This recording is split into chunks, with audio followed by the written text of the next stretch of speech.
옥합을 깨트립시다 라는 제목으로 우리 같이 은혜를 나누고자 합니다. 기독교 철학자이고 전도자였던 프란시스 세프 박사님은 그의 생애 말년에 암에 걸려 투병 생활을 했습니다. 그럼에도 불구하고 아픈 몸을 이끌고 사랑하는 조국과 젊은이들에게 말씀을 전하기 위해서 강단에 섰습니다. 그리고 얼마 남지 않은 이 생의 마지막 설교를 자신의 온 힘을 쏟아서 피를 토하듯 전합니다. 사랑하는 젊은이들이요, 여러분의 젊음을 어디에 쓰렵니까?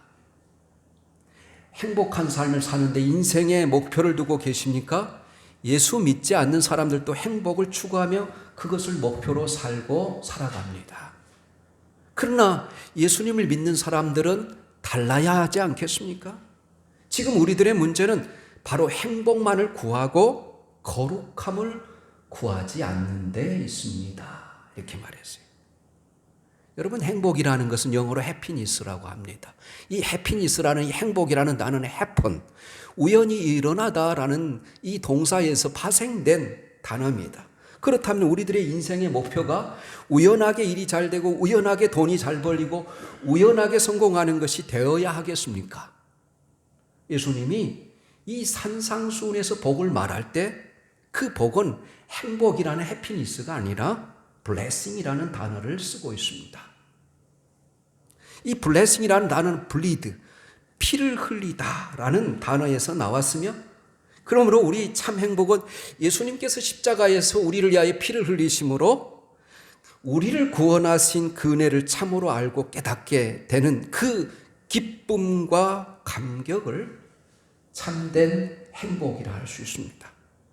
고대 앵글로색슨족은 행복을 피해 제사를 통해서 하나님과 화목된 바른 관계를 맺는 것으로 여겼습니다. 그러므로 예수님을 믿는 사람들은 세상의 행복이 아니라 하나님의 주시는 복을 받고 그 복을 추구하는 거예요. 하나님 앞에 예수님의 은혜를 알고 부끄럽지 않는 이 거룩한 삶, 하나님의 자녀다운 삶을 살아가므로 축복된 삶, 이것이 축복된 삶임을 믿으시기를 예수님의 이름으로 축원합니다. 네. 여러분, 프랑스의 유명한 철학자이자 여러분 신학자인 자크 엘롤은 우리가 살아가고 있는 이 현실이 삶을 지배하는 원리가 점점 효율성이 되어가고 있다는 것이 매우 잔인한 일이다 그랬어요. 효율성이 무엇일까요? 우리 경영학에서 가장 중요한 단어, 우리가 사회에서 모든 그 중요한 그 단어가 효율성인데, 어떤 일에 우리가 무엇인가를 투자해서 거기에서 나온 이익의 정도를 효율성이라고 해요. 투자하는 것에 비해서 많은 수익을 올리는 것을 이야기해서 효율성이 높다 그래요. 그런데 여러분, 이 세상에 있는 모든 것을 효율성으로만 평가할 수 있을까요? 아닙니다.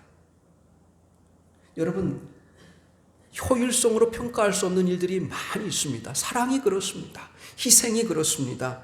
여러분, 헌신이 그렇습니다. 부모가 자식을 사랑하는 것을 효율성으로 평가할 수 없습니다. 이 참된 부모의 사랑은 모든 것을 다의 자녀들 위해서 희생하지만 정작 부모 자신에게 많은 것이 되돌아오지 않을지라도 자녀가 그냥 행복하게 기쁘게 사는 것만으로 행복을 느끼는 것이 부모님의 사랑이 아닐까 생각합니다. 어떤 사람이 하나님께 부르셔서 선교사나 주의 종으로 헌신하기로 하고 그동안에 이루어놨던 모든 것들, 잘 나가는 직장, 많은 수익, 그리고 인생의 가장 중요한 황금길을 내려놓고 그 길을 갈 때, 여러분, 세상 사람들이 시선으로 볼 때는 저런 낭비가 어디 있을까라고 생각할 수 있습니다. 여러분, 예수님의 사랑이 바로 그런 사랑이었습니다. 예수님은 꼭 그렇게 십자가에서 죽으셔야만 했는가? 여러분, 생각해 본 적이 있으십니까? 예수님이 십자가에 죽으신 것은 하나님의 아버지께서 이 인류를 구원하시기 위해서 그에게 정해놓으신 길이었어요. 그에게 운명이었습니다. 데스티니. 하지만 이 예수님의 십자가의 피 흘리심은 정말 이루 헤아릴 수 없고 돈으로 계산할 수 없는 거룩한 낭비였어요. 아름다운 낭비였어요. 하나님은 그렇게 낭비처럼 보이는 이 생명을 다해서 우리를 구원하여 주셨다는 것입니다. 이 오늘 본문에 등장한 한 여인이 정말 쓸데없는 낭비처럼 보이지만 그녀가 가장 아끼고 소중하게 여기는 이 옥합을 깨뜨려 값비싼 향유를 주님께 부어드렸습니다. 그녀의 행위는 거룩한 낭비라고 할 수 있죠. 본문에 나타난 이 여인의 거룩한 낭비는 무엇 때문이었을까요? 첫 번째로 예수님의 은혜에 너무 감사해서 나오는 마음의 진심에서 우러나오는 사랑의 표시였어요. 오늘 여러분 이 사건이 어디에서 일어났어요? 베다니 마을의 나병 환자 시몬의 집에서 일어났어요. 이 시몬의 집에 예수님과 예수님의 제자들이 초대됐습니다. 시몬은 아마도 예수님을 만나서 그가 앓고 있었던 한센병, 나병이 고침을 받았던 것 같습니다. 지금 현재 한센병을 앓고 있는 상태라면 사람들과 교제할 수 없을 텐데 오늘 이렇게 잔치를 베푸는 것을 보아서 이미 주님을 만나서 나았음을 우리가 판단할 수 있습니다. 한참 이 잔치가 진행하고 있는 중에 한 여인이 예수님께 매우 값진 향유, 곧 순전한 나드 한 옥합을 깨뜨려 머리에 부어들었어요. 오늘 본문에 이 여인의 이름이 나오지 않지만 오늘 성경에는 단지 한 여자라고 이렇게 표현하고 있습니다.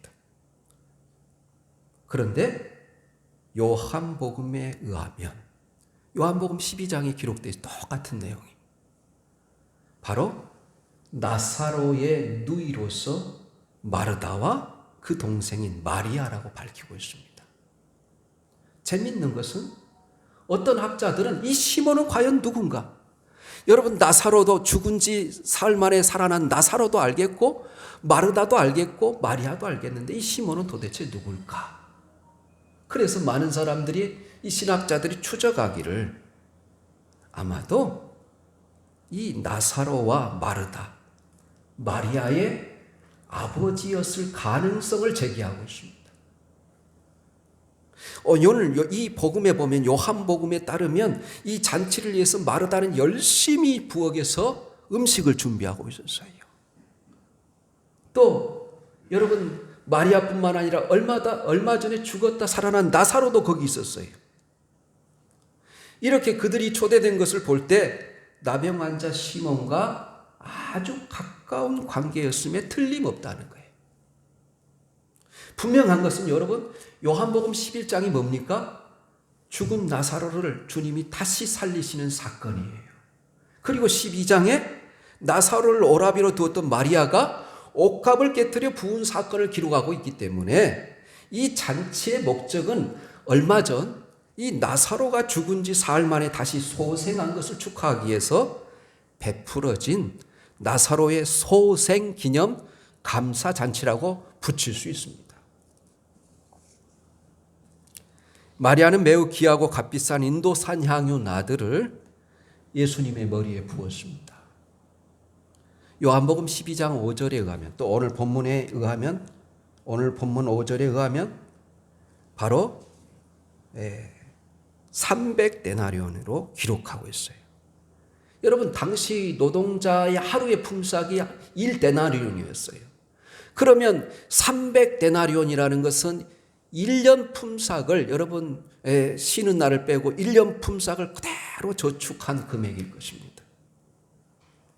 그렇다면 이 마리아가 이렇게 귀하고 값진 향유를 어떻게 선뜻 주님 앞에 그것을 옥합을 전체를 깨뜨려서 주님의 머리에 부어드릴 수 있었을까요? 그녀는 주님께서 자기 가정과 자기 자신에게 베푼 은혜를 잘 알고 있었기 때문이에요. 그 오라비를 하나님 주님이 살려주셨고 또 누구보다도 우리 주님이 항상 전도 여행을 가서 쉬었던 집이 어디냐? 바로 마르다와 마리아의 집이었거든요. 그리고 하나님의 귀한 생명의 말씀을 누구보다도 많이 알았던 사람들이 마르다와 마리아예요. 그녀는 바로 그래서 자신의 모든 것을 주님께 드려도 아깝지 않았습니다. 이처럼 주님의 은혜를 알고 깨달은 자만이 주님께 나의 가장 소중한 것을 드릴 수 있다는 거예요. 주께 헌신하고 봉사할 수 있다는 것입니다. 여러분, 우리가 지난 1년 동안 코로나 상황 가운데 우리 모두를 돌보시고 먹이시고 여기까지 인도하신 하나님의 은혜를 감사드립시다. 또 우리를 태초부터 하나님의 자녀로 애정하여 주시고 그 아들을 십자가에 죽으시기까지 우리를 구원하시기 위해서 물과 피를 다 쏟으시면서 우리를 구원하여 주신 주님의 은혜를 잊지 마시고 감사할 수 있기를 예수님의 이름으로 권면합니다. 그래서 로마서 8장 32절에 자기 아들을 아끼지 아니하시고 우리 모든 사람을 위하여 내어주시니가 어찌 그 아들과 함께 우리에게 모든 것을 선물로 주시지 아니하시겠느냐. 너희가 그 은혜를 인하여 믿음으로 말미암아 구원을 받았나니 이것이 너희에게서 난 것이 아니요 하나님의 선물이라. 이렇게 이야기하지 않습니까? 그렇습니다. 우리 중에 하나님의 은혜를 입지 않는 사람은 아무도 없을 것입니다. 우리를 위해 자신의 생명을 내어주신 그 고귀한 주님의 사랑보다 이 세상에서 더 큰 은혜가 어디 있을까요? 우리가 이 은혜를 안다면 어찌 주님의 은혜에 감사하지 않을 수 있겠습니까? 어찌 무엇을 드린들 아깝겠습니까? 이 주님의 은혜를 참으로 알면 알수록 우리가 주님을 향한 사랑과 헌신과 이 봉사의 깊이가 점점 깊어지고 넓어질 수밖에 없습니다. 이번 다니엘 기도에서 가장 인기 있던 찬양이 아까 불렀던 찬양이에요. 여러분 가사를 곰곰이 생각해 보면 참 은혜가 되더라고요. 내가 누려왔던 모든 것들이, 내가 지나왔던 모든 시간이, 내가 걸어왔던 모든 순간이 당연한 것이 아니라 은혜였소. 아침 해가 뜨고 저녁 노을 봄의 꽃향기와 가을의 열매, 변하는 계절의 모든 순간이 당연한 것이 아니라 은혜였소. 모든 것이 은혜, 한없는 은혜. 내 삶에 당연한 것이 아니라 모든 것이 은혜였소. 네. 어려서부터 태어나 여기까지 자라서 우리가 매일매일 호흡할 수 있고 하나님의 생명의 공급을 받고 살아갈 수 있음에 감사하고 오늘 이렇게 나와서 예배드리고 감사 예배를 주님 앞에 올려드릴 수 있음이 또 얼마나 감사합니까? 여러분, 우리 모두 이 은혜를 깨달아 마리아처럼 주님께 대한 감사와 찬양을 올려드릴 수 있기를 예수님의 이름으로 축복합니다. 예. 우리 한번 한 구절 찾아보겠습니다. 고린도후서 5장 15절이에요. 하나님이 우리를 구원하여 주신 목적입니다.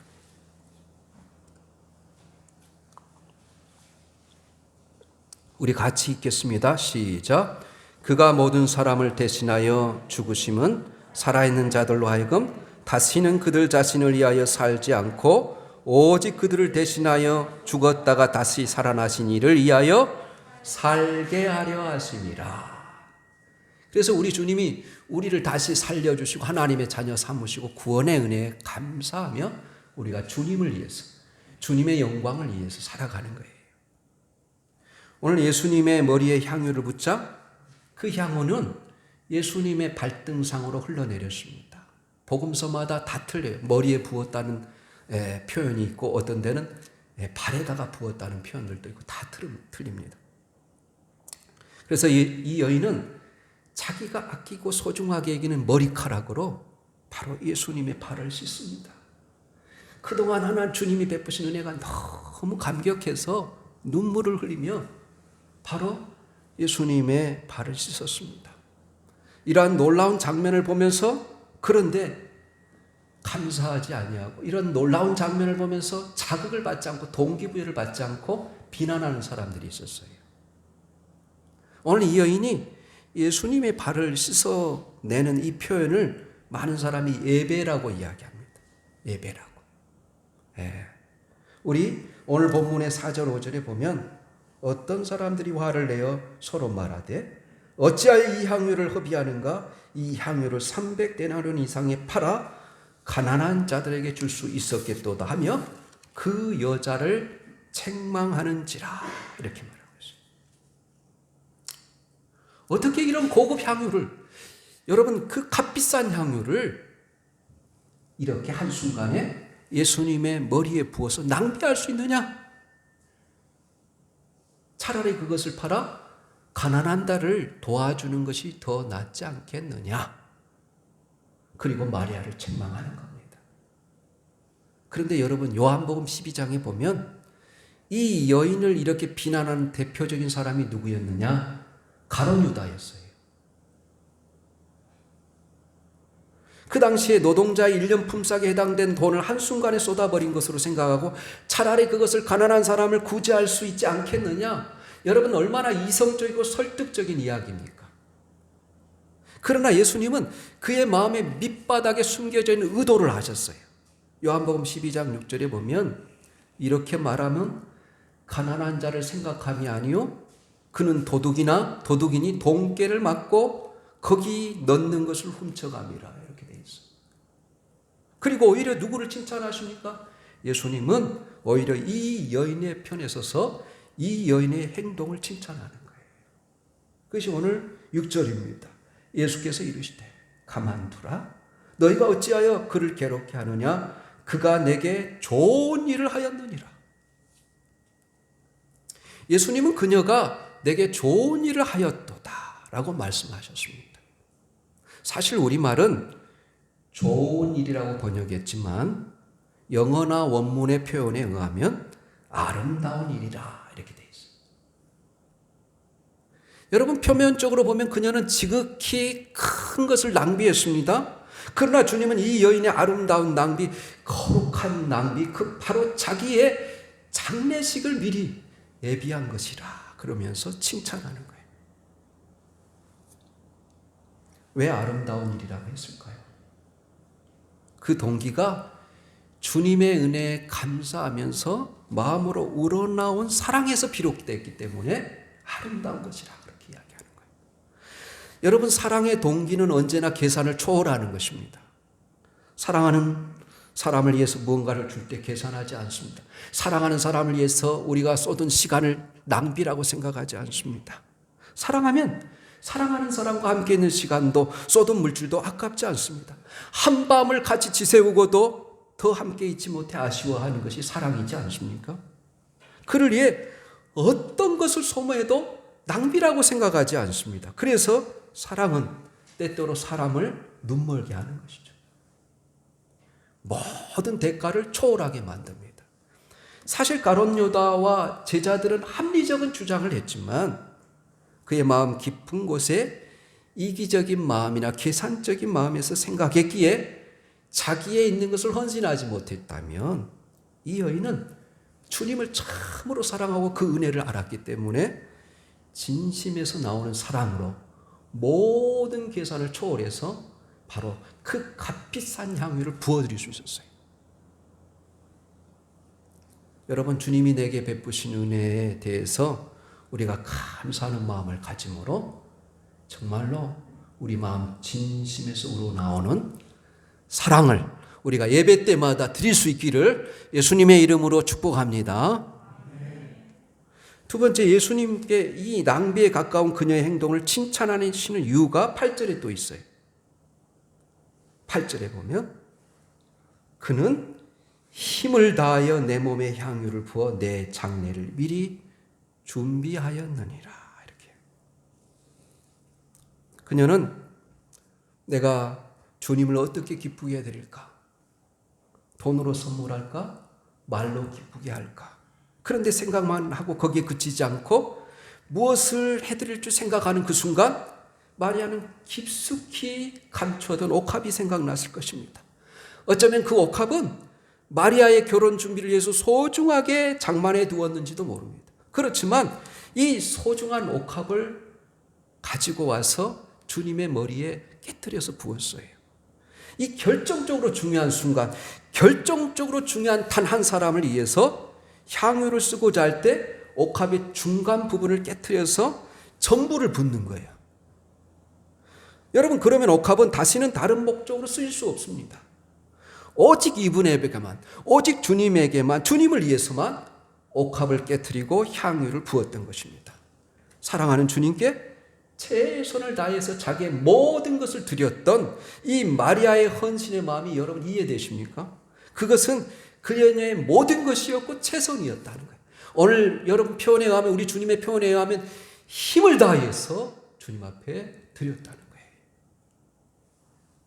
그것이 마리아가 할 수 있는 최선이라는 것을 주님께서 알고 그는 힘을 다하여 내 몸에 향유를 부어 내 장례를 미리 준비하였느니라, 이렇게 말해요. 여러분, 우리 주님은 여러분과 제가 할 수 없는 일을 요구하지 않습니다. 할 수 있는 일을 요구하시죠. 여러분, 가지고 있는 것이 무엇입니까? 주님께 드릴 수 있는 것이 무엇입니까? 그리스도인의 헌신을 내가 할 수 있는 최선을 다하여 내 가진 모든 것을 드리는 것을 예배라고 해요. 그래서 여러분, 로마서 12장 1절에 뭐라고 말합니까? 내 사랑하는 형제들아, 내가 하나님의 모든 자비하심으로 너희를 권하노니 너희 몸을 하나님이 기뻐하시는 거룩한 산제물로 드리라. 이것이 예배라는 거예요. 아프리카 선교사 리빙스턴의 전기에 보면 이런 이야기가 있습니다. 리빙스턴이 아프리카에 추장을 전도했어요. 그 추장이 예수님을 믿고 나서 그 은혜가 너무 감사했어요. 그래서 무엇인가 자기 마음을 표현하고 싶었어요. 그래서 리빙스턴에게 찾아와서 이렇게 고백합니다. 선교사님, 제가 예수님을 믿고 나니 정말로 기쁩니다. 제가 하나님께 감사드리고 싶어서 밀가루를 가지고 왔습니다, 라고 말했어요. 그러자 리빙스턴이 이렇게 말합니다. 죄송하지만 하나님은 밀가루 정도로 만족하지 않습니다, 그렇게 말했어요. 그러자 추장이 집으로 돌아가서 백마를 가지고 왔어요. 여러분, 하얀 말을, 자기가 정말로 아끼는 소중한 말을 데리고 왔어요. 선교사님, 밀가루가 부족하다고 하시니 제가 백마를 드리려고 왔습니다. 리빙스턴이 다시 웃으면서 하나님께서는 백마 정도로 만족하지 않으십니다. 밝고 기대에 찬 얼굴로 찾아왔던 이 추장이 일그러진 모습으로, 깊이 근심하는 모습으로 집으로 다시 갔습니다. 그리고 이번에는 머리에 꽂는 핀을 가지고 왔습니다. 이 핀은 추장의 명예와 권위를 상징하는 것입니다. 이것이 없으면 저는 추장으로서 시체입니다. 이 머리핀을 하나님께 드릴까요? 그러자 리빙스턴은 글쎄요, 하나님께서 그 정도로 만족할까요? 그랬어요. 그러자 추장이 화가 났습니다. 도대체 무엇을 드려야 할까? 이제 남은 것은 아무것도 없어요. 나에게 남은 것은 나밖에 없어요. 나밖에는 남은 것이 아무것도 없습니다. 이때 리빙스턴은 이렇게 말합니다. 맞습니다. 바로 말씀하셨습니다. 하나님께서는 나 자신을 드리기를 원하십니다. 예수님께서는 자신의 옥합을 십자가에서 여러분 피를 쏟음으로 그 보배로운 피를 우리에게 쏟으셨어요. 자신의 존재를 깨트려서, 자신의 생명을 깨트려서 우리를 구원해내셨어요. 우리는 그 피로 제사함을 받고 그 피로 깨끗함을 얻어 하나님을 아는 자로, 예수님을 나의 구주로, 주님으로 모시고 살게 됐습니다. 우리는 그 주님 앞에 내 자신을 먼저 드릴 때 우리가 하나님께 드리는 다른 것들도 받으신다라고 성경 이야기하고 있어요. 아벨의 제물을 받으시는지라 그러잖아요. 세 번째로, 이렇게 주님을 기쁘게 하는 자들은 그 이름이 영원히 기억될 것이다, 이렇게 이야기해요. 9절에 보면 내가 진실로 너에게 이르노니 온 천하에 어디서든지 복음이 전파되는 곳에는 이 여자가 행한 일도 말하여 그를 기억하리라. 원문에 의하면 이 여인의 행위 속에 모든 복음이 다 포함되어 있다는 의미입니다. 다시 말해서 이 여인이 옥합을 깨트려서 주님의 장례를, 그녀가 알지 못했지만 주님의 장례를 준비하는 이 행위는 바로 주님의 복음이 다 거기에 포함되어 있다는 거예요. 다시 말하면 그리스도의 죽으심과 부활, 그리고 자기 부정을 통한 죄인의 고백이 이 여인의 행위 속에 다 녹아 있다는 거예요. 그래서 복음이 전파되는 곳 어디서든지 이 마리아의 행한 일도 증거되어 저를 기념하게 되리라. 이렇게 말해요. 여러분, 제자들은 마리아를 비난했지만 그녀의 행위는 주님을 기쁘게 하였고 영원히 기념할 만한 가치가 있는 것으로 인정받게 됐습니다. 여러분, 믿음이 뭡니까? 믿음이 없이는 하나님을 기쁘시게 하지 못하나니, 하나님이 반드시 계신 것과 그를 찾는 자들에게 상 주시는 이심을 믿어야 할지니라. 이렇게 우리가 이런 믿음의 행위를 통해서 하나님께 예배하면 그것이 하나님을 기쁘시게 하는 거예요. 그리고 그 이름과 행위를 하나님께서 귀하게 여기신다는 거예요. 가령 누가 자기는 믿음이 있다고 말하면서 주의 말씀을 따라 행하지도 아니하고 그분을 위해서 헌신하는 일도 드러나지 않는다면 믿음이 있는 성도는 자기의 여러분 믿음이 있다라고 말할 수 없다는 거예요. 우리도 믿음을 가지고 나를 위해 죽으신 그분을 위해 소중한 것을 드리고 마리아처럼 우리 주님의 우리 이름이 영원히 하늘나라에 기록될 수 있기를 예수님의 이름으로 축원합니다. 여러분, 오늘 여러분들이 무엇을 깨트려 주님 앞에 드릴 수 있습니까? 여러분이 깨트리기를 주저하는 것이 무엇입니까? 시간에 옥합할 때 깨트려 내 시간을 주님 앞에 드리십시오. 또 내가 소중하게 아끼는 이 물질의 옥합을 깨트려 사랑하는 주님의 발 앞에 드리십시오. 내 인생의 목표를 위해서만 달려왔던 나라는 존재를 이제 주님 앞에 드리며 사랑하는 주님, 저를 사용해 주십시오 라고 기도하고 우리 모두 옥합을 깨트릴 수 있기를 예수님의 이름으로 축원합니다. 아멘. 사랑하는 주님, 우리가 오늘